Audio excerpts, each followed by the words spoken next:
अब हम जम्मू कश्मीर की पूर्व मुख्यमंत्री महबूबा मुफ्ती के उस बयान का विश्लेषण करेंगे जो उन्होंने ट्विटर पर आज पोस्ट किया है।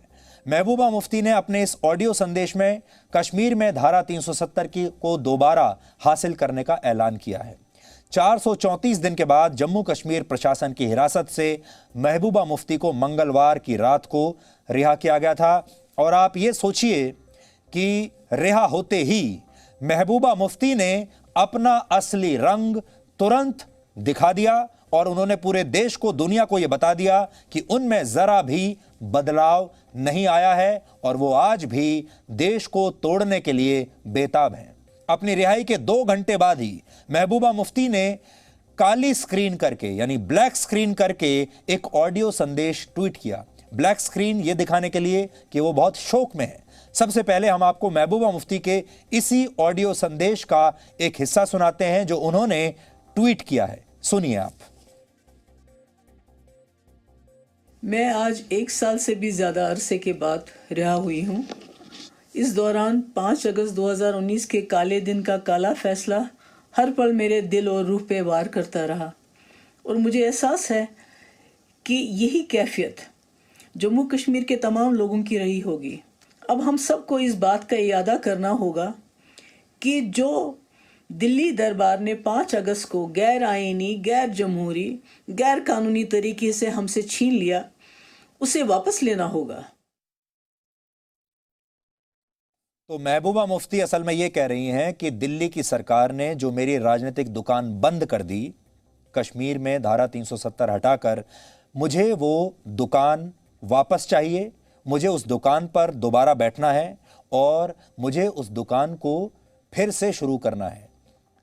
केंद्र सरकार ने उस दुकान पर शटर गिरा दिया था, वो दुकान बंद हो गई थी। महबूबा मुफ्ती इतने समय तक, 400 से ज़्यादा दिन तक वो हिरासत में रहीं, यानी हाउस अरेस्ट के तहत रहीं और हमें ये लग रहा था कि शायद अब उनके विचार बदल जाएंगे, लेकिन उनके विचार वैसे ही हैं जैसे पहले थे। आज भी वो देश के टुकड़े ही करना चाहती हैं और आते ही उन्होंने अपना असली रंग दिखा दिया। लेकिन उनके इस बयान के पीछे जो भाव है वो ये है कि उन्हें अपनी राजनीतिक दुकान फिर से शुरू करनी है। आपको याद होगा 2 दिन पहले ही एक और पूर्व मुख्यमंत्री फारूक अब्दुल्ला ने जम्मू कश्मीर में धारा 370 को दोबारा लागू करने के लिए चीन से मदद मांगी थी। महबूबा मुफ्ती भी यही कह रही हैं कि 370 दोबारा लागू करके मानेंगे और फारूक अब्दुल्ला तो चीन के पास पहुंच गए। वो ये कह रहे हैं कि हम तो चीन की मदद से अब धारा 370 लागू करेंगे। अब आपको एक तस्वीर दिखाते हैं जो फारूक अब्दुल्ला के बेटे उमर अब्दुल्ला ने आज ट्वीट की है। इस तस्वीर को जरा ध्यान से देखिए।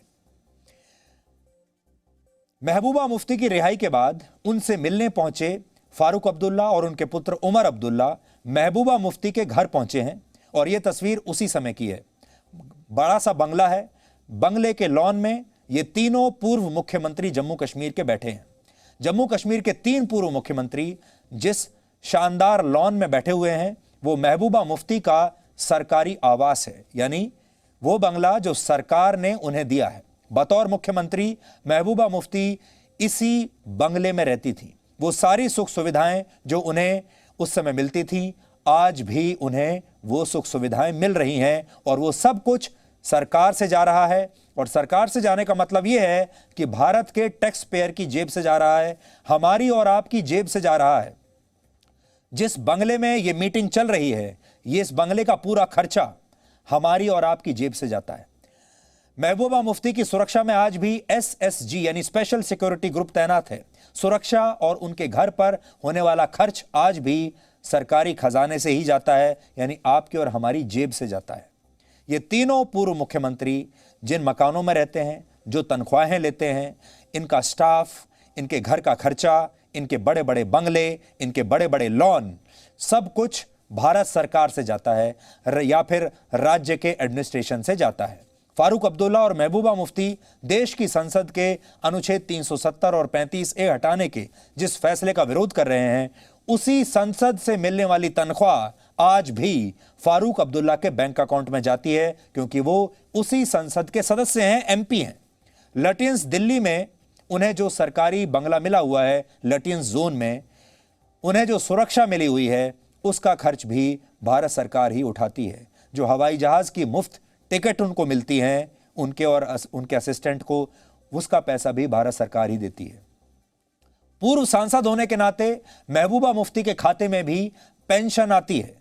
यह सारा पैसा देश के टैक्स पेयर की मेहनत का पैसा है। ऐसे में सवाल यह उठता है कि आखिर कब तक लोकतंत्र के नाम पर, अभिव्यक्ति की आजादी के नाम पर ऐसे लोग देश तोड़ने की बातें खुलेआम करते रहेंगे और देश यूं ही उन्हें सुनता रहेगा। और खुलेआम तो कर ही रहे हैं, उसी देश के दिए हुए बंगले में बैठकर, उसी देश की दी हुई सुरक्षा के अंदर उसके घेरे में बैठकर, उसी देश का खाया हुआ खाना खाकर, दिया हुआ खाना खाकर, उसी देश से सारा पैसा लेकर, तनख्वाह लेकर देश तोड़ने की बात हो रही है। चीन के साथ मिलने की बात हो रही है, पाकिस्तान के साथ मिलने की बात हो रही है। और ये उम्मीद करते हैं कि लोकतंत्र के नाम पर पूरा देश चुपचाप इन तस्वीरों को देखकर तालियां बजाता रहे। देश तालियां नहीं बजाएगा। देश का खून खौल रहा है जब वो इस तरह की तस्वीरें देखता है। आपको इस्तीफा देना होगा, सरकारी बंगला खाली करना होगा, भारत की सुरक्षा वापस करनी होगी, भारत से जो पेंशन मिलती है उसे रोकना होगा, और फारूक अब्दुल्ला को जो तनख्वाह मिलती है उसे भी रोकना होगा। और उसके बाद आपको जहां जाना है वहां जाइए। फारूक अब्दुल्ला और महबूबा मुफ्ती के बयान सुनकर कुछ सवाल आपके जहन में जरूर होंगे। आइए अब उनका हम विश्लेषण करेंगे। पहली बात जो आप सोच रहे होंगे, अब्दुल्ला और मुफ्ती जैसे लोगों के रहते बाहरी दुश्मनों की जरूरत क्या है? जब अपने ही देश में ऐसे लोग मौजूद हैं, तब हमें चीन और पाकिस्तान जैसे दुश्मनों की जरूरत क्यों है? ये सारे लोग, इनके एजेंट तो हमारे देश में आज भी मौजूद हैं और हम ही इन्हें रहने के लिए बड़े बड़े बंगले दे रहे हैं। दूसरा सवाल, ऐसे देश विरोधी बयान देने की आजादी कब तक मिलती रहेगी? जब किसी सांसद को आपकी बात पसंद नहीं आती तो वो आपके खिलाफ विशेषाधिकार हनन का नोटिस देता है, अदालत के फैसले पर कोई टिप्पणी कर देता है तो उस पर अवमानना का आरोप लग जाता है। लेकिन ऐसे लोग जो भारत यानी देश के खिलाफ बोलते हैं, उन पर कोई कार्रवाई क्यों नहीं होती? उनके खिलाफ सड़क से संसद तक कोई आवाज उठती क्यों नहीं? इसलिए अगर आप आज कोर्ट के खिलाफ कोई बयान देते हैं तो कोर्ट में आपके खिलाफ अवमानना का केस चलता है। संसद के खिलाफ बयान देते हैं, उसमें भी अवमानना का केस आ जाता है। सांसद प्रिविलेज कमेटी में आपकी शिकायत कर देते हैं अगर आप सांसद की बेइज्जती करें तो। लेकिन देश की बेइज्जती कोई भी करता रहे और उससे कोई सवाल नहीं पूछा जा रहा। जब फारूक अब्दुल्ला और महबूबा मुफ्ती ने संविधान की शपथ लेकर शासन किया था जम्मू कश्मीर पर, तब क्या इन्होंने राष्ट्रहित में कोई फैसला लिया होगा? आज ये सोचने का दिन है। जब ये मुख्यमंत्री थे तो ये क्या सोचते होंगे, इनकी सोच क्या रही होगी? क्या कब उन्होंने उस समय एक बार भी भारत के पक्ष में कोई फैसला लिया होगा? यह बहुत बड़ा प्रश्न है, क्योंकि जम्मू कश्मीर एक संवेदनशील राज्य है जहां आए दिन आतंकवादी हमले होते हैं, एनकाउंटर होते हैं। क्या जम्मू कश्मीर में सेना और केंद्रीय सुरक्षा बलों को राज्य सरकार का उस समय कोई भी सहयोग मिलता होगा जब ये लोग मुख्यमंत्री थे? महबूबा मुफ्ती और फारूक अब्दुल्ला के हाल के बयानों के बाद क्या उनके फैसलों की जांच भी नहीं होनी चाहिए?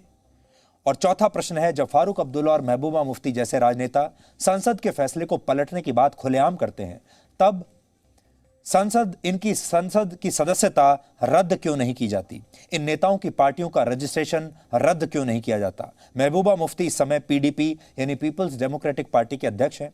Farooq Abdullah national conference party के सबसे बड़े नेता हैं। हालांकि उन्होंने अपने बेटे को इसकी कमान सौंप रखी है, लेकिन पार्टी के फैसलों पर आखिरी मोहर उन्हीं की रहती है।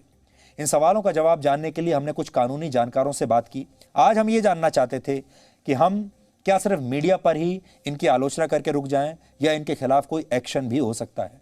कोई भारतीय नागरिक इस तरह के बयानों के खिलाफ देश में कहीं भी एफआईआर दर्ज करा सकता है। हमारे चुने हुए प्रतिनिधि चाहें तो, चाहे वो सांसद हो या विधायक, वो भी ऐसे बयान देने वालों के खिलाफ एफआईआर दर्ज करा सकते हैं। और हम आपको खुला निमंत्रण दे रहे हैं, आप अपने इस अधिकार का प्रयोग कीजिए।